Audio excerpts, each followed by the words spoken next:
Hey, welcome back, faithful politics listeners and watchers. If you're watching us on our YouTube channel, we are so glad to have you. I am your political host, Will Wright, and I am joined by my partner in crime, Pastor Josh Bertram. How's it going, Josh? Doing great. Thanks, Will.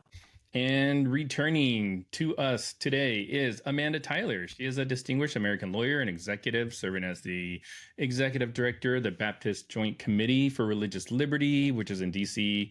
And she does a lot of really, really great stuff out there, which I'm sure we will talk about here in a second. But she's also the lead organizer of the Christians Against Christian Nationalism campaign, co-hosts the Respecting Religion podcast, and has a book called How to End Christian Nationalism. And we are just so glad to have you back, Amanda. Welcome back to the show. Oh, thanks so much. So happy to return to the show. Yeah. So just, I don't know if you remember the last time you were here, but it was with Brian Kaler, and we were talking about Kennedy, the whole Kennedy thing. Kennedy v. Bremerton or whatever? Not RFK Kennedy, but like Kennedy. Coach Kennedy. Yes. Coach Kennedy. Yes. Yes. No relation. No relation. And what's even weirder was the last time we saw you was when you're in Richmond. You were doing a book thing there. I know you were right on the front row, but I didn't get a chance to talk to you after. We wanted to be seen, actually, because like we so rarely meet folks that have been on the show in person, and it's like a really weird experience because we're going to the AU summit like at the first week of April, and I'm just like, oh, it's gonna be weird, like just being like in a three-dimensional space. All These your are real social people. Anxieties are going to come out and come spewing. So it is weird. Anyways, but yeah, so glad to have you back. So I guess maybe before we get started, like how is your book being received? Like what are kind of, some of the things that you're hearing about your book? Have people actually figured out how to end Christian nationalism?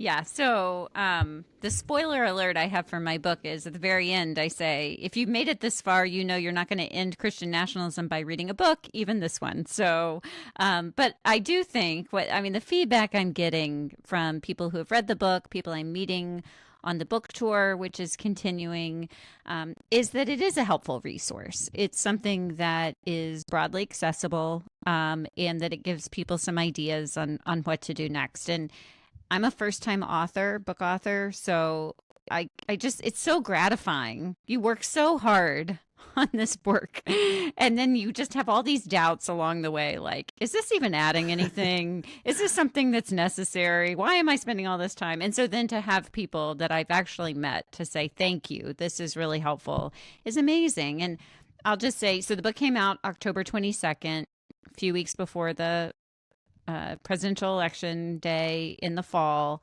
And so I had this really interesting experience that the book tour started before the election and then has continued after it. And I did have a lot of interest before, but it was kind of like this nervous energy that I would feel in the crowds. And now when people come to the events, people are there for a reason.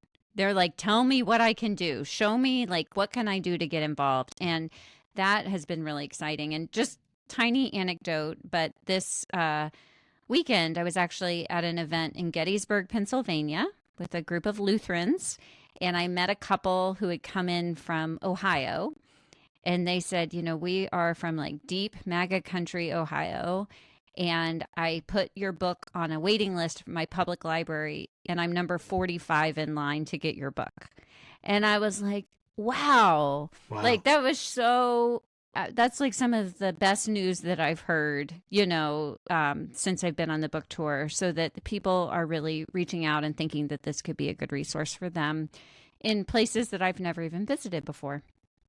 That's so cool. And congratulations, by the way, I didn't realize this was your first book. It is. Is that what you said? That's so cool. And I just think it's great that you're able to get that kind of feedback. I haven't written a book yet. Hopefully one day, I'm thinking about it, but I have written a very long thesis, and I asked myself, what the heck am I doing this for? At least at that point, I knew I was going to get a grade, but I'm like, this is like so much work and it's so much stress. And it's like, is this going to do anything? And at least that got me a master's degree. So, but I think it's awesome that you're getting the feedback that you are. I'm curious to hear Have you heard any feedback that's like legitimate feedback from critics, like people that are looking at it and they're kind of like giving you any responses, but well, have you thought of this? Have you thought of that? Like, I'm not talking about the people that are like, this is terrible, this is awful, whatever, just saying nothing of substance. But have you heard anything from any critics that you thought were, oh, that's interesting, I would think about that? Or maybe what do you imagine they might say? Yeah, I mean, I think one criticism, which I get, is that it's not a very long book, first of all, and that was by design because I wanted something that people would actually read and that was accessible to them. And so I have to be a little bit surface at different areas because if I'm really going to cover all the things I want to cover in this book, I can't really go deep on everything. And I have a appendix in the back that I actually have recommended reading. And so the idea is if you want to go deeper, like one book cannot be all things to all people. So one of the Yes. criticisms was kind of like, she's not really saying, they're books that are better on like kind of diagnosing the problem of Christian nationalism. And look, I fully agree with that, honestly, but that wasn't really my aim in the book. And so I don't mean that in a defensive way. I'm like, if that's No, what you're yeah. looking for, this isn't the book for you. This is really more of a book for people who know enough about the problem to want to do something about it. And that my hope is the book might give language to be able to talk about the problem with other people, but also concrete ideas on places to get started. And so that was kind of my aim, but I want to be very clear that there are better books out there on kind of the history of Christian nationalism or the politics of Christian nationalism or even the theology of Christian nationalism. I was looking more for kind of a how-to guide in some ways for people who really were a little bit stuck. What do I do about it? And so that's kind of, and that's in the structure of the book. That's why the chapters are steps. And even the title of the book is meant to be something that is more like a guidebook than an academic treatise. I love it. So for those who have never heard of the book and our listeners, and it's a wide range of people we've talked about Christian nationalism like almost ad nauseum on our channel because it's so important to us, and we feel very strongly about understanding it.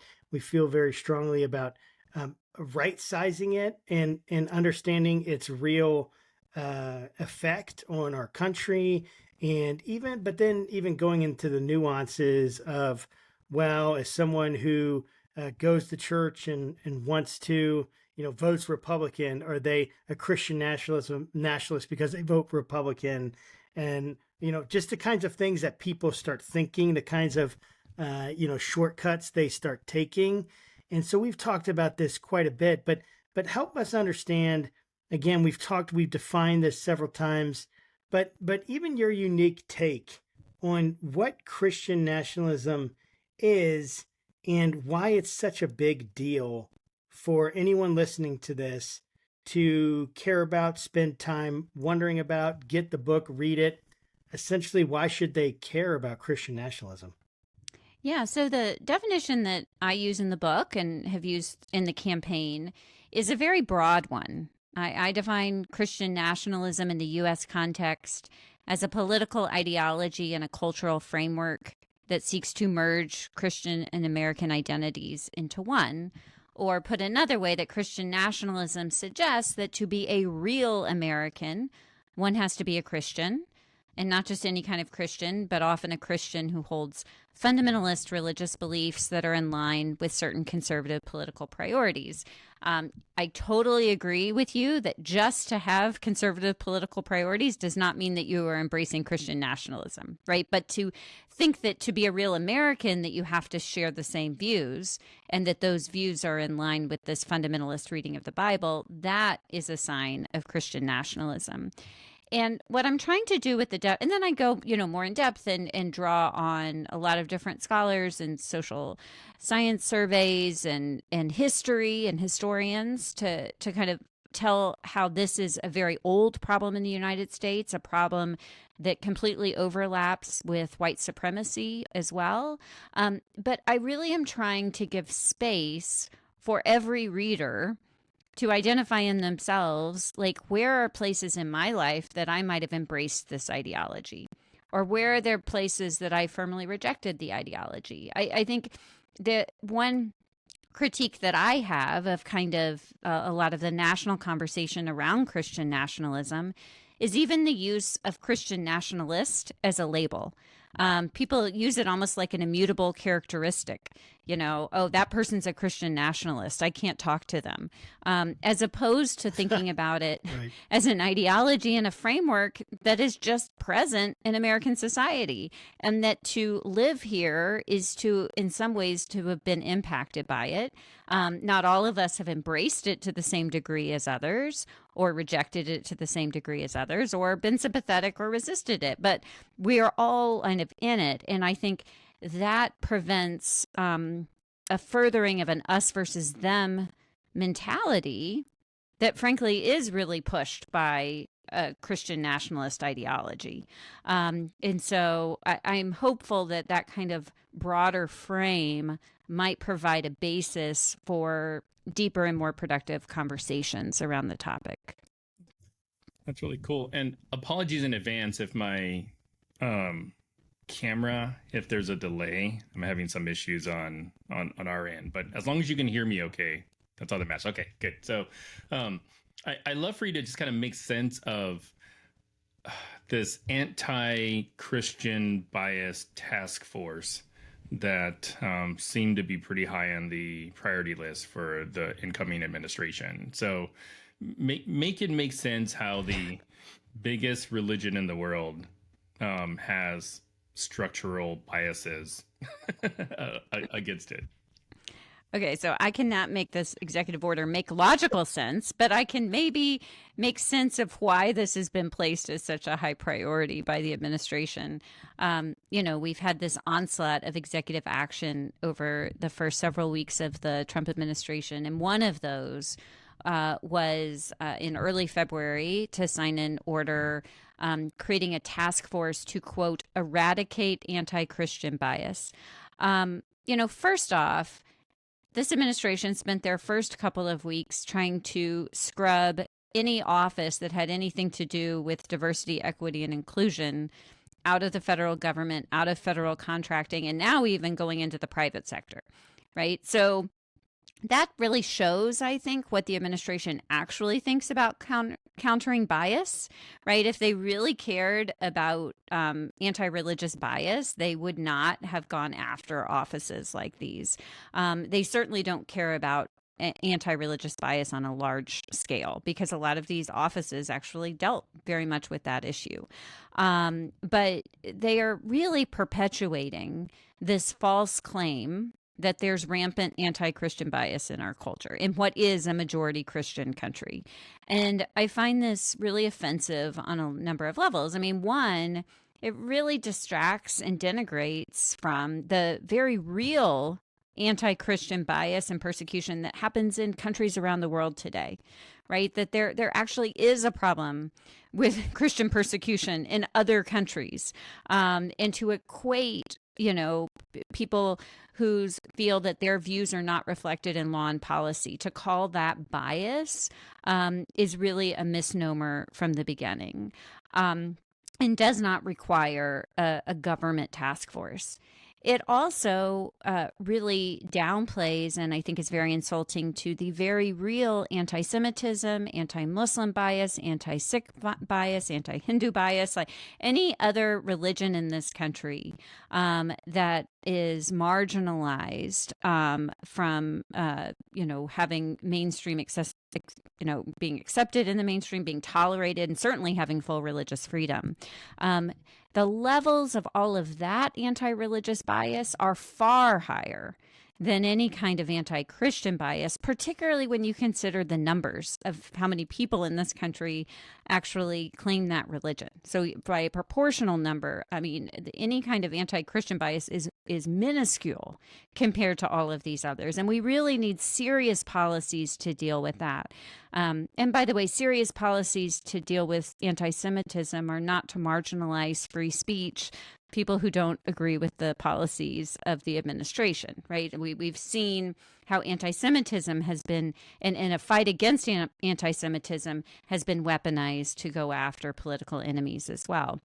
But what I really think is happening with this task force is setting up a structure to enforce a kind of theological conformity on everyone. That it's not, as I said, just all Christians, that the examples given in the executive order were actually people who had been criminally prosecuted for interfering with women's ability to get lawful abortions at clinics around the country, and actually claiming that their criminal prosecution was an evidence of anti-Christian bias, and then actually pardoning people who some of whom were still serving jail sentences for criminal conduct, right? And so that shows that it's not just all views that this task force is going to be looking at, but really elevating certain interpretations of Scripture and certain interpretations of and expressions of Christianity over others. And that, coupled with what we've seen from this administration these first few weeks, should raise real concerns for people who care about religious freedom and free speech in this country and free expression, including Christians, because this administration has been going after Christians like Bishop Marianne Buddy, who dared to preach a prophetic word directly to the president, and to Lutheran social service organizations who had contracts with the federal government to provide aid around the world, and to the U.S. Catholic Church, who were standing up and expressing their dissatisfaction with the government's policies towards immigrant communities. All of these groups became the target of attacks from this administration and their supporters in ways that show that there isn't really a commitment to anti-religious bias, and that this looks more like the instrument of an authoritarian theocracy.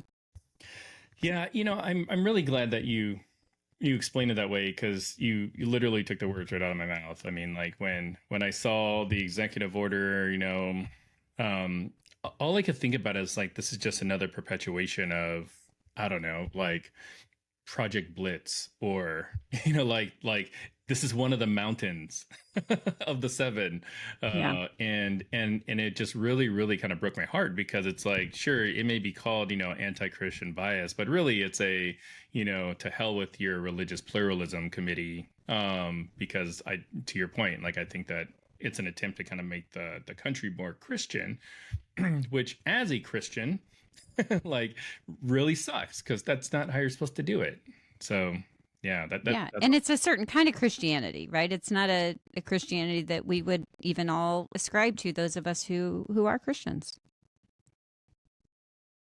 Yeah, I mean, I feel a lot of the concern with Christian nationalism and its expression, in the sense that you have to be a Christian in order to be a good American. In order to be a good American, in order to be a good Christian, you have to be like American. In order to be a good American, you have to be a Christian, or some I know that's a oversimplification of it, but that is very, very concerning.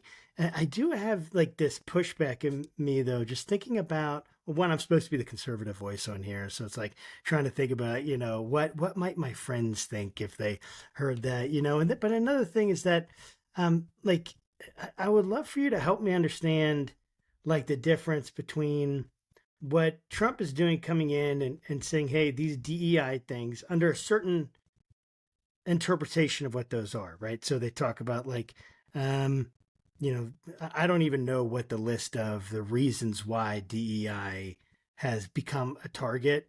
Those would be like an interesting argument to hear, like, what are people saying, like, that it's forcing this kind of ideology, or it's some kind of required. Maybe they feel like it's coercive in some way, or that it's wasteful in some way, or whatever. And when you have things like diversity, equity, inclusion put in there, right? Those are words that like anyone hears. And not anyone. I mean, again, that's an overgeneralization, but someone might hear someone like me. I'm like, well, those are good things: diversity, equity, and inclusion.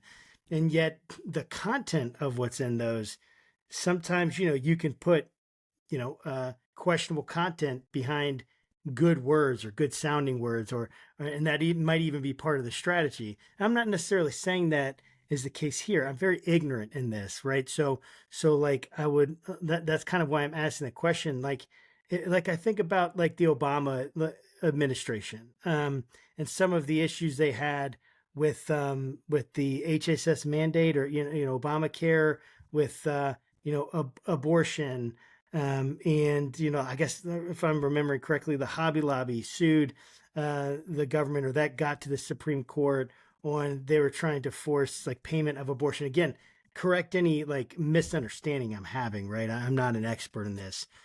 But like those kinds of, if I think about someone who's working through this, and they're like, they might say, well, how come like a Catholic organization might be forced to close, or forced to put the children in same-sex couples, when that to them is a violation of their religious freedom and their rights and all that stuff. But that seems like an ideological push to close that. Yeah, I guess what's the difference between that, or the kinds of things we've seen in other administrations, versus what this current administration is doing?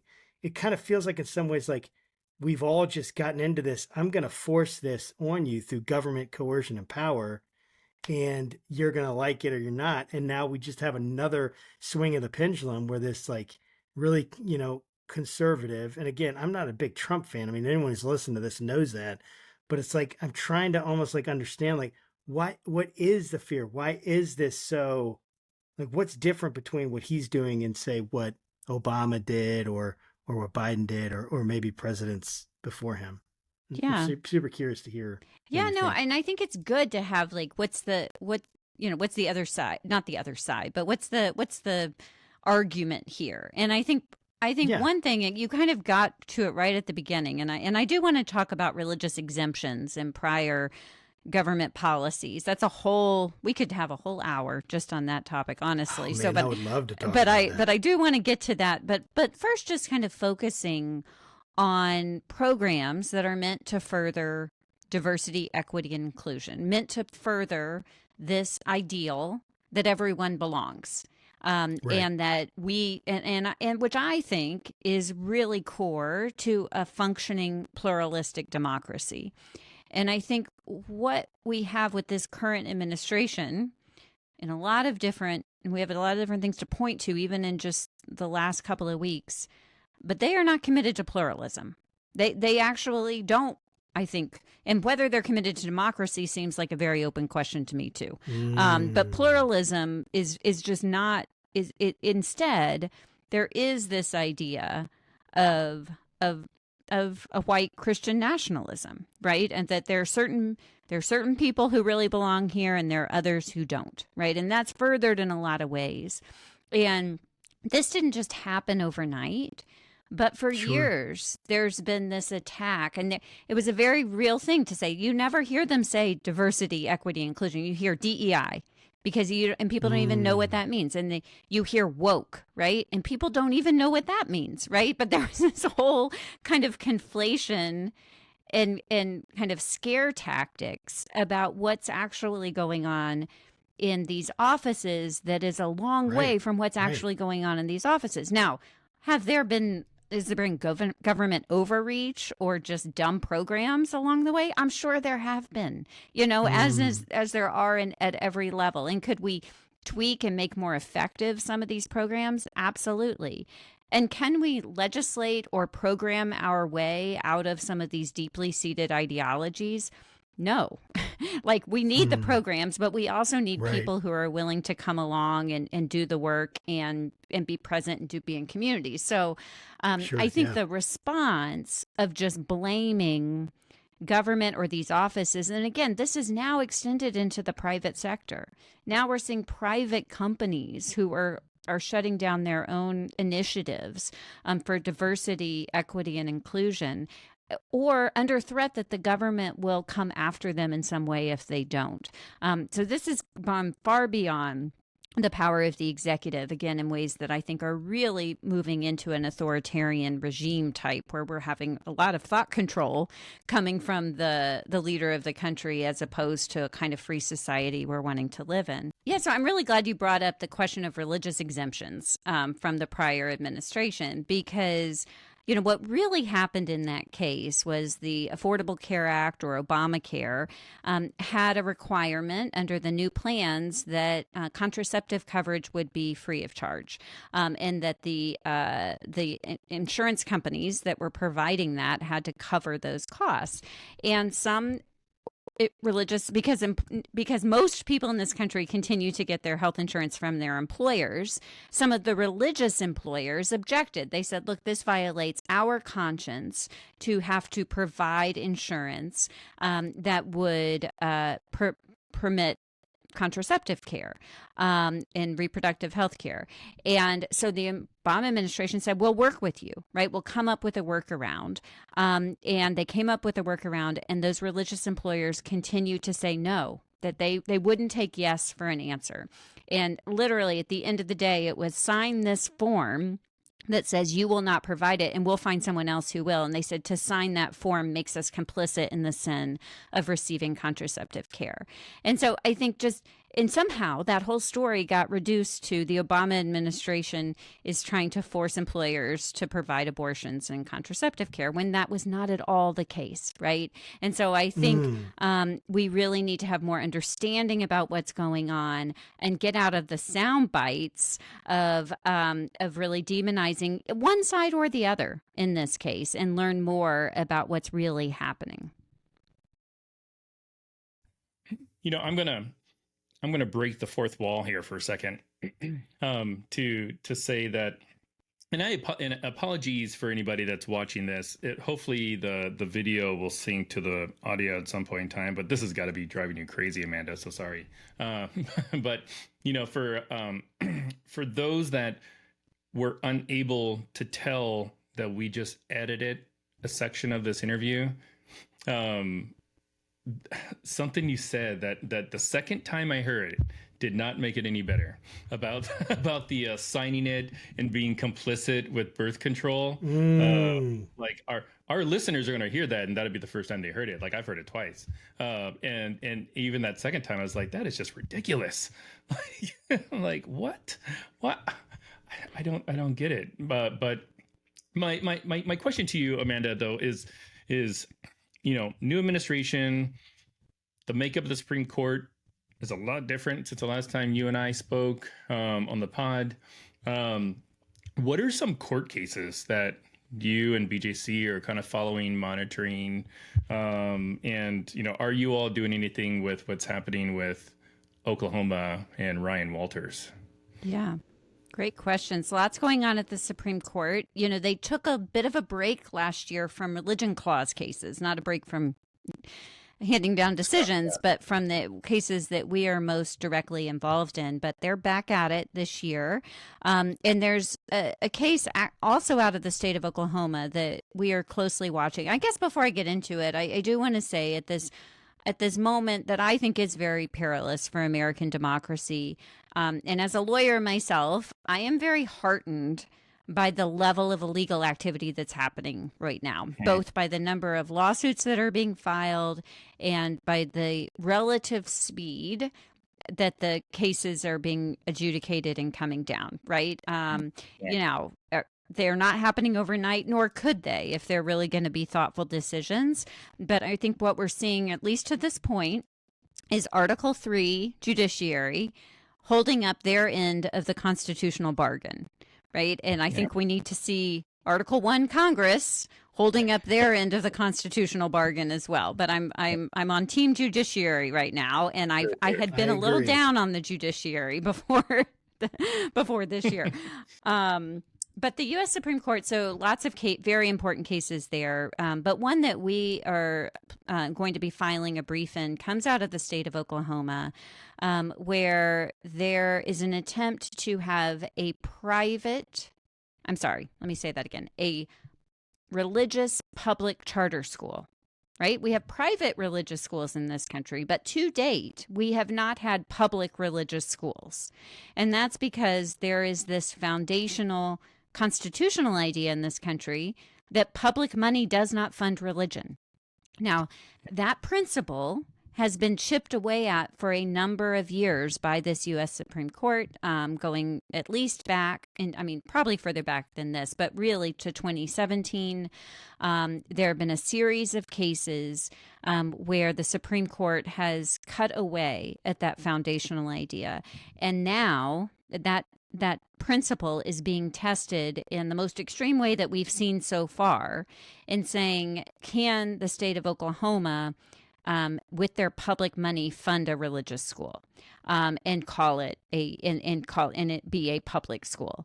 So this case, there's a religious, a Catholic charter school, and the state of Oklahoma's Supreme Court had struck it down. They took their state constitution, based on these same principles.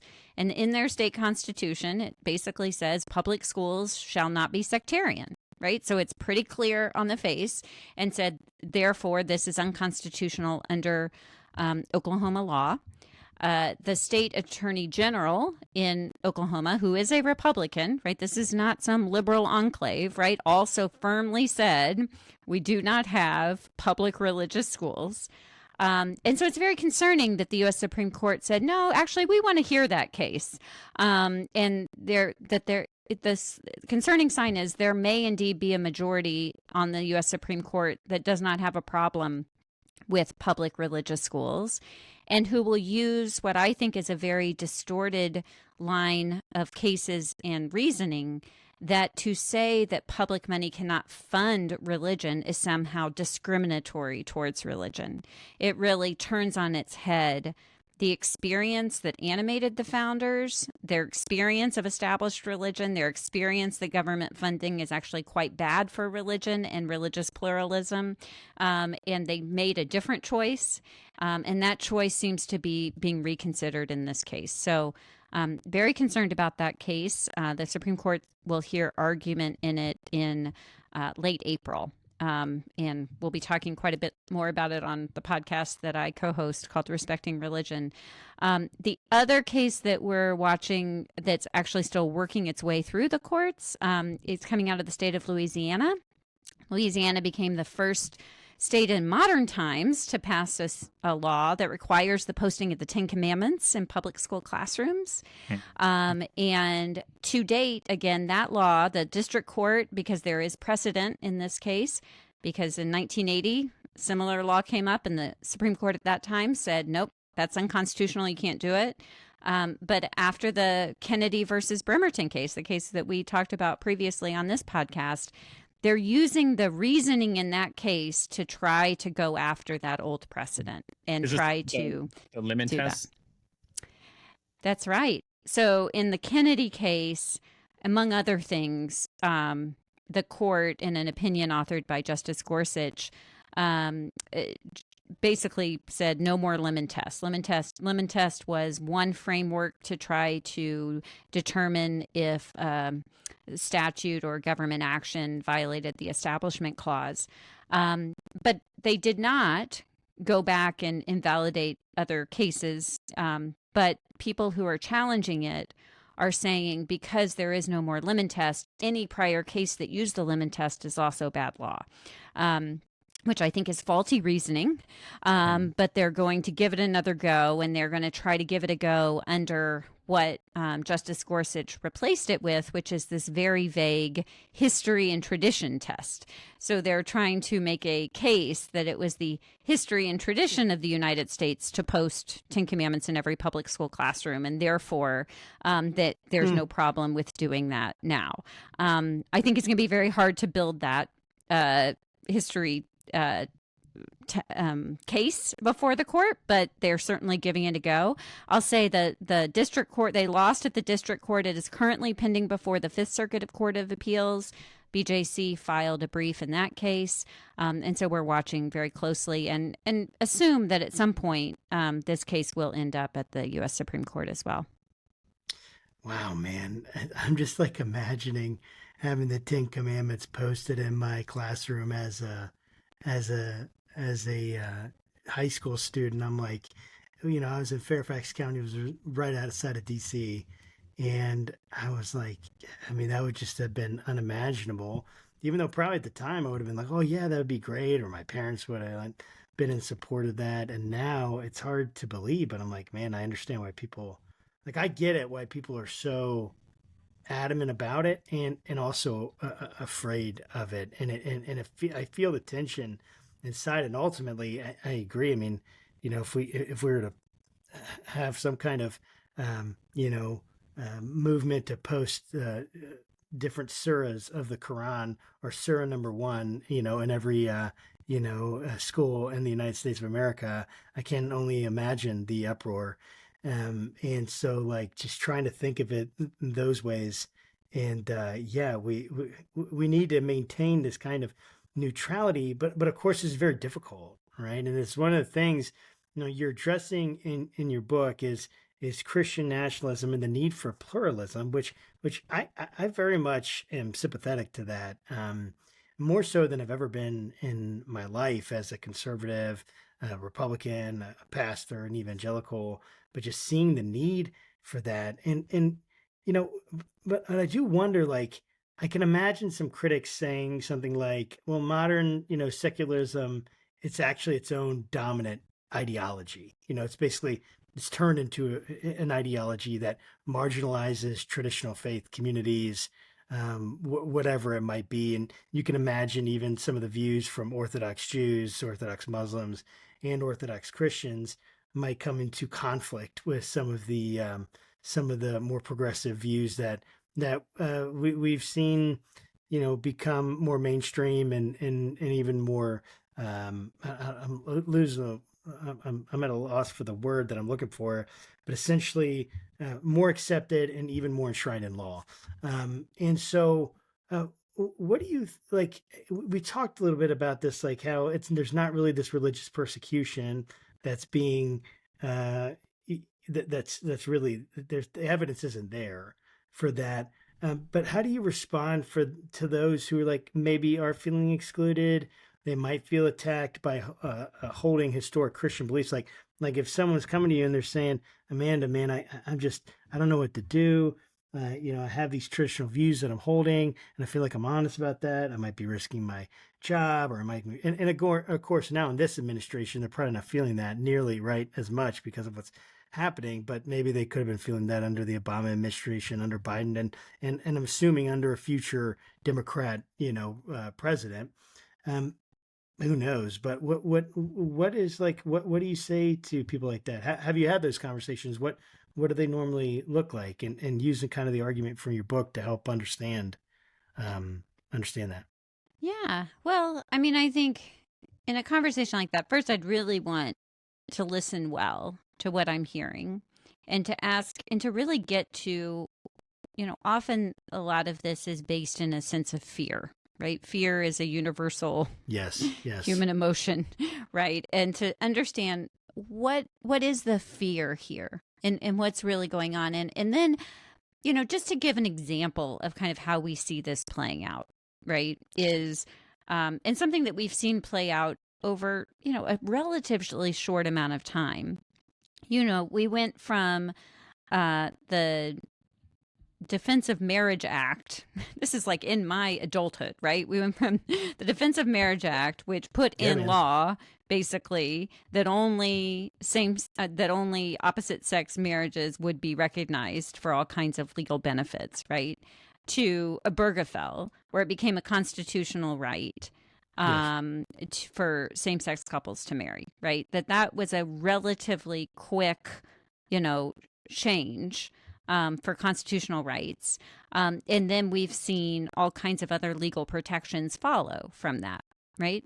Now, we know that not every person in this country holds a religious belief that accords with that secular right, right? And I think this is where the neutrality of government comes into place, right? Just because same-sex couples and may marry and their marriages will be legally recognizable does not mean the government is forcing anyone into a same-sex marriage, right? One does not have to marry someone from the same sex, nor do religious institutions have to marry them, right? And I think this is also the piece. When we think about marriage, we have a legal institution of marriage and we have a religious institution of marriage.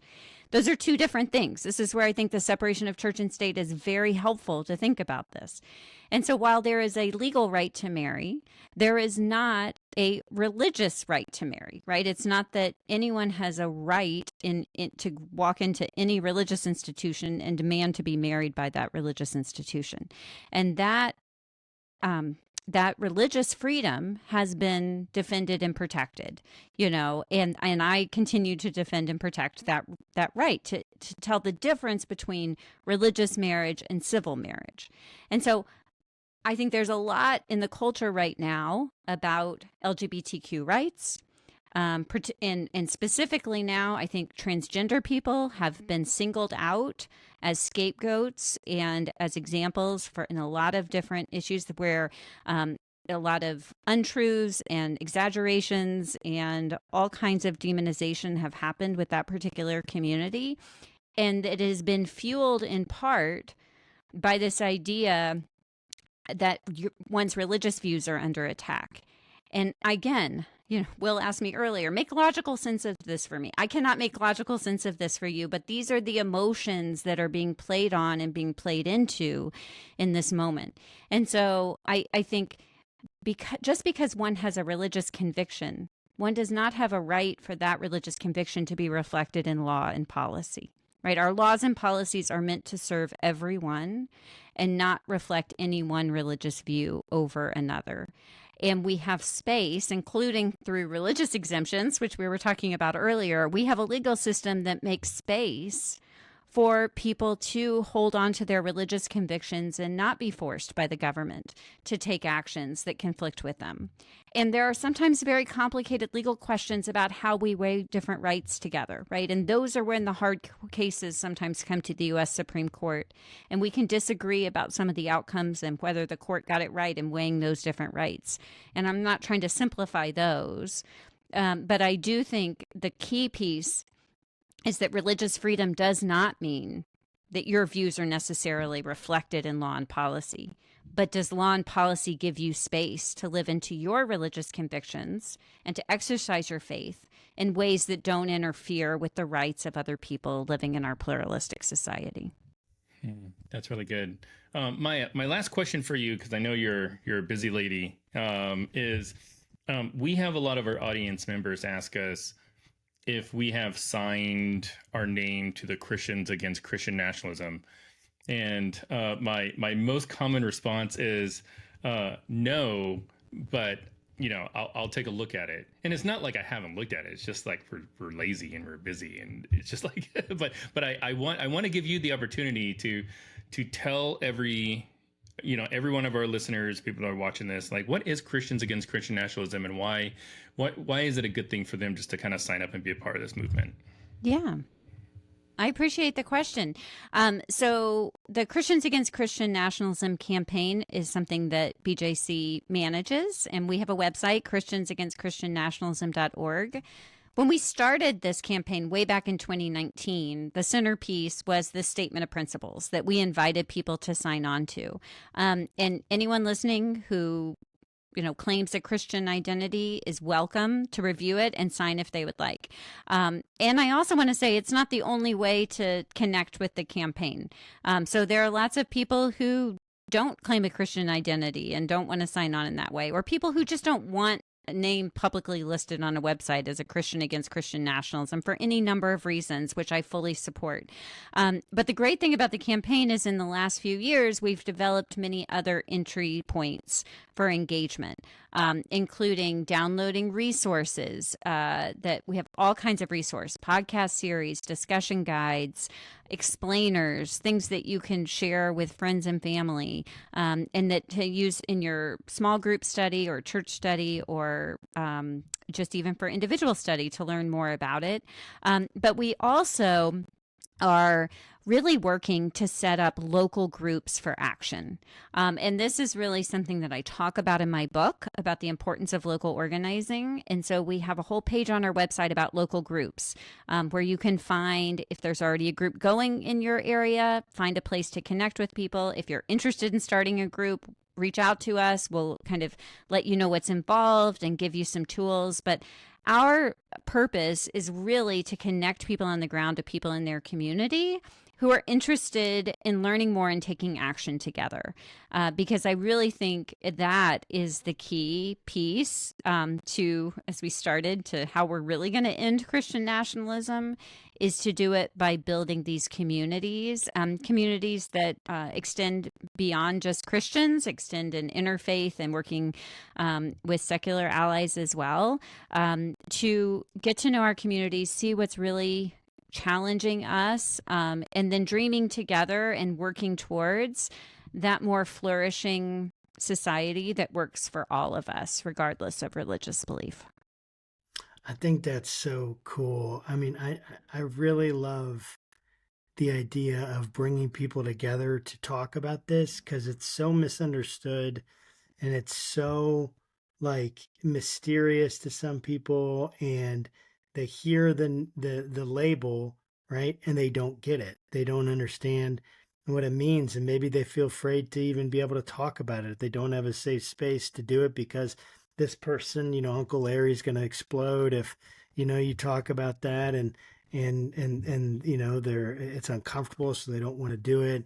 And I just love the idea of bringing that together, because I do feel like the church in America we have become obsessed with power, and it's one of the things that scares me and that concerns me the most, more than anything else, is just we're longing to hold on to power, it seems like, and Jesus calls us to do the opposite, and it's a really hard message, to relinquish power and to relinquish control, and to trust God and to have conviction, integrity, but to act in ways that love your enemy and your neighbor, and I just think that's a really cool way to do that, and I appreciate you doing that.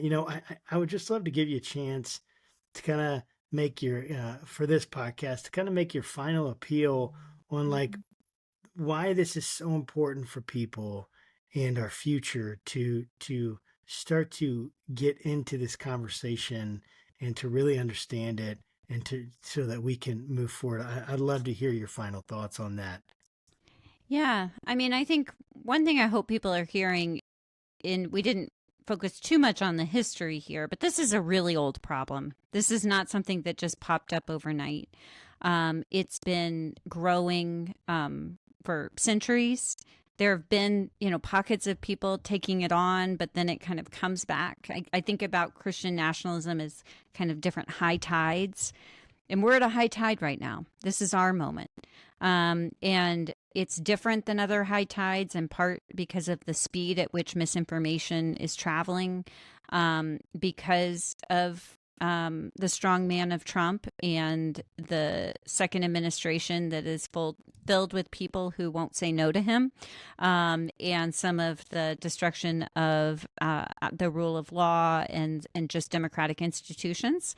I don't think it's done, but I think we are definitely at a crisis moment.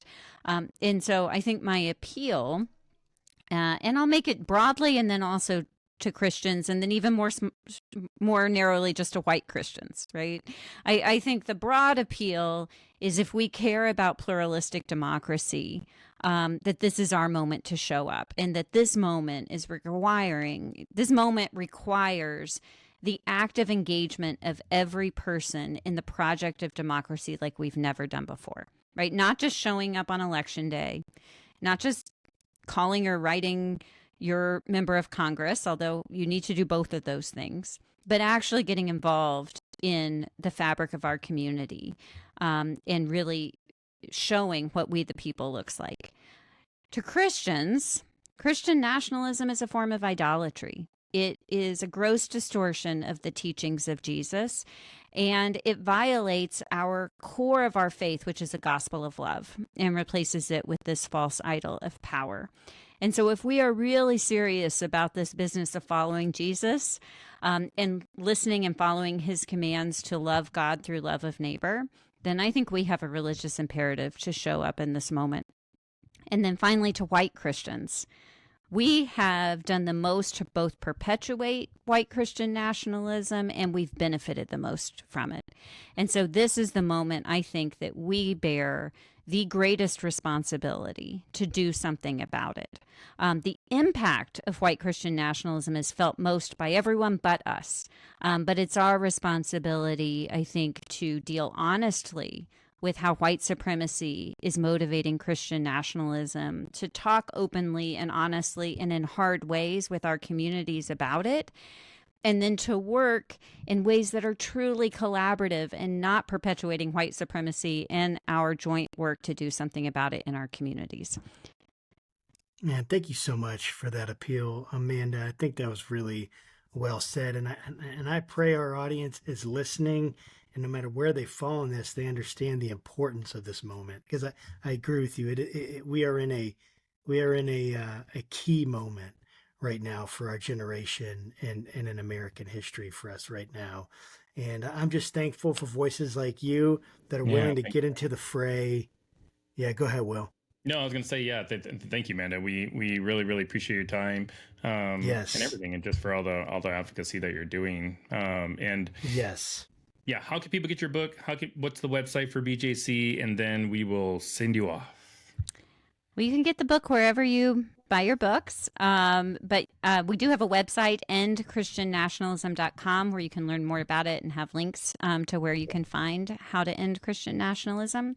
And then also check us out at bjconline.org and Christians Against Christian Nationalism.org. Lots of ways that you can subscribe to our list. We're sending out a ton of action alerts right now, because there are lots of ways to take action in our communities, but also see about, if it's interesting to you to connect on the ground, contact us about local groups that might be forming or should be formed in your area. That's awesome. Well, thanks again, Amanda. It's been such a pleasure to have you on the program with us today. Oh, it's been a great conversation. Thank you both. You're very welcome. And to our friends and viewers, listeners, thanks, guys, for joining us. If you viewed us on YouTube, make sure you hack the algorithm, subscribe, like, all that stuff, because that lets us get this content out to more people. And this is the moment. We want to get this great content out, and we would love for you guys to do that. Well, guys, until next time, keep your conversations not right or left, but up. Thanks, and God bless.